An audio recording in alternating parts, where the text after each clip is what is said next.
있습니다. 아르헨티나, 베네수엘라, 멕시코 똑같습니다. 마약의 나라로 전락해버렸습니다. 그런데 이 멕시코의 기적, 한강의 기적이라 그랬는데 우리 한강의 기적을 멕시코처럼 갖다 바치고자 하던 정권이 지난 정권이었습니다. 여러분, 이걸 우리가 분노해야 됩니다. 이걸 우리 경제력이 없으면은 우리는 지금 북한에 대해서 만만하게 생각합니다. 여러분, 북한의 김정은이가 이제 한국하고의 교류를 끊어버리겠다, 적으로 보겠다 하는 이유는 오직 한국이 가지고 있는 경제력 때문에 그렇습니다. 여러분들의 한 사람 한 사람이 부지런하게 일했기 때문에 한국의 반도체가 세계를 휘어잡고 있기 때문에 위기가 왔지만은 이 위기를 극복하고 이제 반도체가 18%로 증가하고 하는 이 무역의 18% 증가의 대부분을 반도체 자동차가 차지하고 있습니다. 여러분, 자동차 산업도 반도체가 없으면 되지 않습니다. 이런 모든 것이 우리가 지금 해내는 결과인데, 자, 그러면은 천조 포퓰리즘에 비롯해서 가장 우리가 분노해야 할 일이 통계 조작 국가를 만들려고 했다는 겁니다. 여러분, 이거에 대해서 여러분들이 분노하지 않습니다. 정치권에도 말하지 않습니다. 그런데 이게 가장 중요합니다. 여러분, 곳간에 살이 얼마 있는 걸 알아야 앞으로 6개월 보릿고개를 얼마나 넘길까 알 거 아닙니까? 예? 우리나라의 통계가 바로 잡혀, 이 통계는 경제적인 통계 외에도 나라의 아이들을 얼마를 낳고 어떻게 비용을 들여서 키울 것인가, 그리고 여러분들 연금을 얼마를 더 드릴 것인가. 경제가요 3% 성장하지 않으면 여러분들 받고 있는 연금, 노령연금, 모든 복지비용 이런 것들이 전부 앞으로 자꾸 고갈되어 갑니다. 고갈되면 어떻게 됩니까? 나중에 길거리에 나 앉아 되지요. 이런 것들을 생각하지 아니하고 계속해서 이 통계, 이런 모든 것들을 살림살이를 빠르게 하는 것이 통계입니다. 통계. 한 가정의 통계도 그러한데 한 나라의 통계는 얼마나 복잡하겠습니까? 이 모든 것이 대통령 앞에 바르게 통계가 들어가야 이것을 보고 머리를 맞대고 학자들이 머리를 맞대고 정치인들이 머리를 맞대고 대통령이 강하게 발언하고, 자, 이 부분은 노동자 부분의 임금이 지금 생산에 비해서 덜 올랐는데 올리게 하자. 아니면은 이렇게 나라가 어려운데 노조가 이렇게 일어나서 되겠느냐? 노조가 참아야 된다. 그래야 나라의 부강이 일어나고 난 다음에 우리가 잘 사는 것을 생각해야 되지 않느냐. 이런 모든 키포인트가 통계에 있습니다. 여러분, 그러려고 통계청을 만들어 놨는데 이 통계청이 여러분 조작했습니다. 여러분, 이건 상상도 하지 못할 일입니다. 중국이나 그래 합니다. 죽은 거가 생각지도 못해. 지금 중국은요 월급도 못 주는 나라로 바뀌어버렸습니다. 흥다라든지 위구잉이라든지 이런 부동산 업체들이, 부동산이 왜 중요하냐 하면요, 가장 중상층들하고 긴밀한 협력 관계가 있고 긴밀하게 연결된 것이 부동산입니다. 여러분, 미국이라고 하는 그 거대 나라도 2008년 금융위기가 온 것이 바로 부동산 때문에 왔지 않습니까? 일본도 부동산의 거품이 끊임으로 30년 저 디프레되는 나라로 만들었습니다. 부동산의 통계가 얼마나 중요한가는 우리가 세계 경제를 보고 우리나라를 봐도 알게 되어 있는데, 이것을 99개나 통계 조작한 정권이 문재인 정권입니다. 여러분, 여기에 대해서 분노하면서 사람들에게 전파해야 될 것입니다. 94개나 되는 통계, 한 개만 바뀌어도 안 되는 일을 94개나 바꾸었다고 하는 것.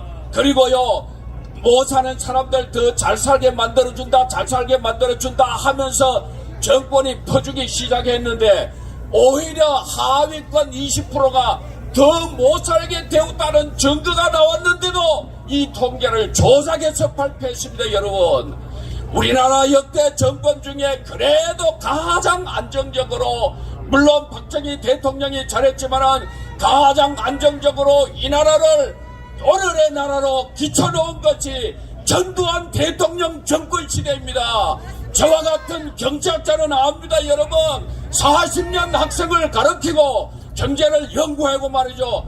92년도에 매일경제에 30인 미래 경제학자로 제가 채택이 됐는데 그때에 설명한 설명도 우리 문재인 전두환 정권이 안정적인 경제 운영을 했다. 세계가 보기에 드물 정도로 경제 운영을 했기 때문에 이 버팀이 앞으로 우리를 30년 40년 잘 먹게 살 것이다, 살게 할 것이다 라는 연구 결과에서 나온 것입니다. 여러분, 이것을 우리는 모르고 있습니다. 통계 조작을 해서 기업을 몰락시키고 기업의 활력을 떨어뜨리고 우선 소부터 잡아먹자, 소비자만 하는 그런 주의가 만연했습니다. 그래서 거짓의 나라로 만들었습니다. 거짓말하는 나라로 만들었습니다. 거짓말 나라를 만들어서 토지 공개념, 그 다음에 통일임금, 심지어는 기독교를 10분의 1로 줄여야 된다. 이렇게 말하는 정권이었습니다. 자, 여기에 대해서 우리 국민들이 그간에는 모르쇠로 일관했습니다. 모르쇠. 귀를 들어도 안 들은 척 했고, 모르쇠 일관했습니다, 여러분. 자, 이 모르쇠로 일관한 나라가 저 일본입니다. 일본의 아베노믹스 알지요? 이건 국민을 속이는 정치였는데, 그럼에도 불구하고 이 아베노믹스의 국민들이 알면서도 모른 척하고 따라간 나라가 일본입니다. 그래서 일본은 아주 앞으로 어렵게 생겼습니다. 지금 아직 나타나지 않고 있지만은, 그러나 곧 얼마 이후에 지나지 않으면 지금보다 더 어려워질 것이라고 경제학자들은 다 말하고 있는데, 이 일본의 아베노믹스처럼 한국도 여러분들 지금까지는 귀를 막고 눈 감고 모르쇠 했습니다. 이제 여러분들이 일어나서, 자, 우리가 말하는 정광훈 목사님, 강화문 여러분들이 일어나서 이제 우리가 일어서야 되겠다, 알아야 되겠다, 모르쇠 하지 말자. 그 기운이 오늘 여기에 모인 여러분들 때문에 일어나고 있습니다. 그러므로 우리 한국이 달라질 수 있다고 생각합니다. 한강의 기적이 멕시코 기적으로 빠지지 아니하고 계속해서 한강의 기적이 올라가서 G2 국가가 될 것으로 확실하게 믿습니다, 여러분. 그러면 우리 윤 정권, 윤석열 정권은 어떻겠습니까? 이번은 천하가 무너져도 정직한 나라 만들자. 이것이 윤석열 정권의 슬로건입니다, 여러분. 여러분, 어떤 경우에라도 통계를 조작하지 말아야 되고, 어떤 경우에라도 금리를 바로 잡아야 되고, 어떤 경우에라도 나라의 근간인 환율을 바로 잡아서 이 나라를 반숙에 올려놓아야 되겠다. 좌우 우변하지 말고 포퓰리즘 하지 말고 정직하게 나아가야 되겠다 하는 것이 윤석열 정권입니다, 여러분. 저도 40년 대학에 있으면서 경제학을 40년 50년 하면서 많은 정권을 봐왔지만은 이제 윤석열 정권만큼 정직한 정권이 없습니다, 여러분. 자, 이 정직한 정권을 정직주의를 했기 때문에 우리는 높은 금리 하에서도 환율과 물가 관리를 정직하게 잘하고 있습니다. 여러분, 우리가 1인당 GDP가 35,000불이라 그럽니다, 지금 현재. 그러면 일본하고 같아졌습니다, 지금. 한 사람당, 여러분, 한 사람당 일본 한 사람과 비교하면 똑같아졌습니다, 경제적으로. 자, 그런데 구매력으로 말하면, 구매력이 뭡니까? 여러분들이 한 사람이 돈을 가지고 시장에 가서 물건 여러분들 지금 시장의 물가가 매우 높다고 생각하는데 윤석열 정부를 비롯해서 모든 정치하는 사람들이 매우 미안하게 생각하는 건 맞습니다. 그러나 여러분, 일본을 가서 일본은 거짓된 물가입니다, 여러분. 환율 때문에 거짓된 물가로 지금 움직여가고 있습니다. 미국이나 유럽에 가면은 살인적인 물가 폭등에 있습니다. 그러나 우리는 이 구매력을 가지고 여러분들이 한 달러를 가지고 시장에 가서 살 수 있는 것을 구매력 평가라 그럽니다. PPP라 그럽니다.